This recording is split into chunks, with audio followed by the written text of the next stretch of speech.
du montage d'un collecteur en commun. Comme je l'ai expliqué dans la première vidéo, donc l'émetteur en commun, un collecteur en commun, c'est d'avoir le collecteur qui est libre. La sortie sera prise au niveau de la résistance, au niveau de l'émetteur, et la tension d'entrée sera appliquée sur la borne base et la masse, donc sur la base. Donc, dans le régime dynamique, comme je l'ai dit, donc la première des choses, nous allons court-circuiter les condensateurs, donc ça devient un fil.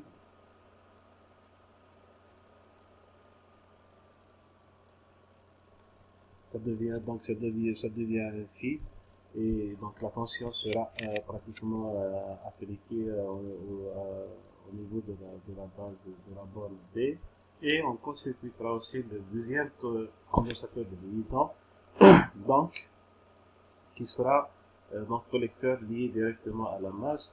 Donc c'est comme si on va supprimer RC, puisque celui-là va devenir un fil de liaison. Le courant donc sera transmis à travers à travers ce fil. Alors, pour analyser ce système, ce montage, la première des choses, nous avons vu la dernière fois que le transistor bipolaire, le schéma équivalent d'un transistor bipolaire est présenté par ces paramètres hybrides, HA1 et HA2, qui sera donc HA1 fois IB en série avec HA2 fois DCE, donc c'est paramètre de hybride de transfert. Et dans le côté droit, donc nous avons toujours H de 1 qui est égal pratiquement presque toujours à bêta fois IB, et qui est égal à IC, en parallèle avec l'admittance H2 qui est fois Vs. Donc pour le transistor, on a dit que pour le transistor idéal, H22, H1 sur H22 égale à 0 avec H12. Donc, nous allons seulement trouver H1A et H2A fois E bêta. Donc, celui-là, en gros, c'est le transistor, c'est le schéma équivalent d'un transistor bipolaire. Donc, comme on voit, il y a la borne B, la borne E et la borne C. Nous allons continuer et continuer le reste du système à base de ce qu'on a comme résistance et leur positionnement dans le montage. Donc nous avons à partir de B, c'est le même c'est ce montage. Nous avons R1, R2 qui est par la suite sera avec ce fil, donc sera lié directement à la masse. Donc nous avons R1 et R2 en parallèle ici.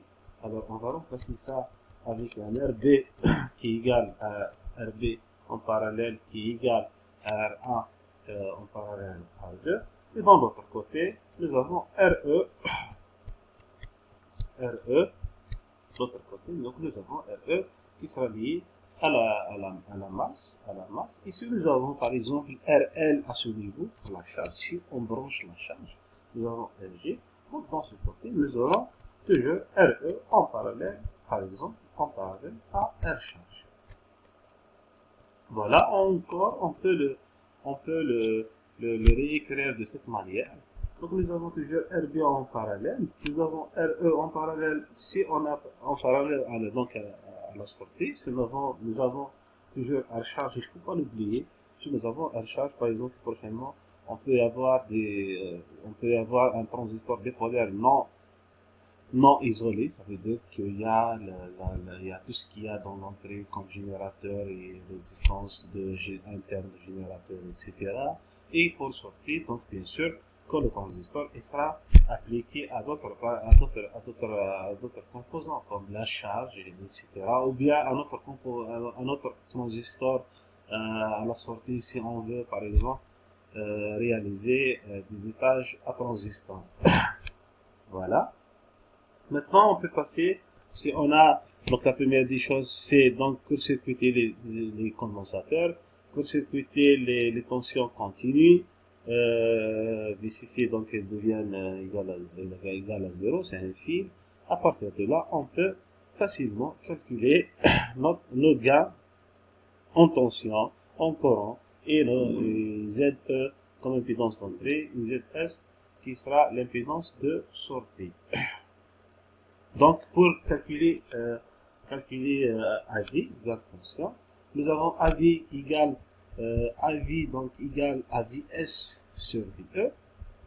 Donc, nous allons trouver la formule de VS, la formule de VE.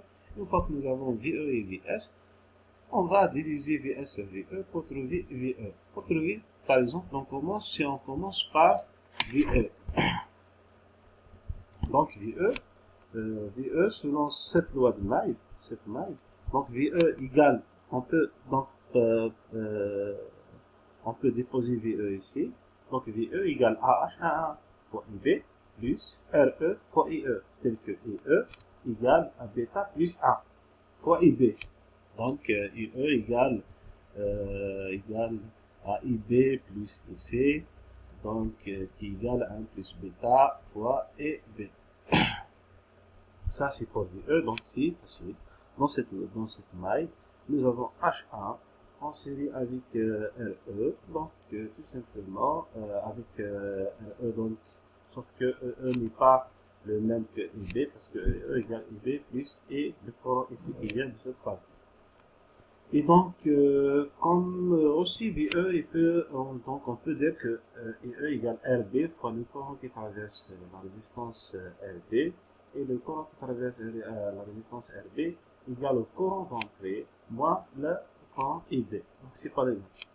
Et pour VS, tout simplement VS, donc à la sortie, nous avons VS égale effectivement RE fois le courant qui traverse IE, fois le courant qui la traverse. Donc RE fois IE égale à ici plus IB, I égale donc RE fois facteur bêta plus A fois EB. Et une fois que nous avons VE et VS, comme je l'ai dit, on passe directement à mettre VS sur VE. Donc VS c'est bêta plus 1 fois IB.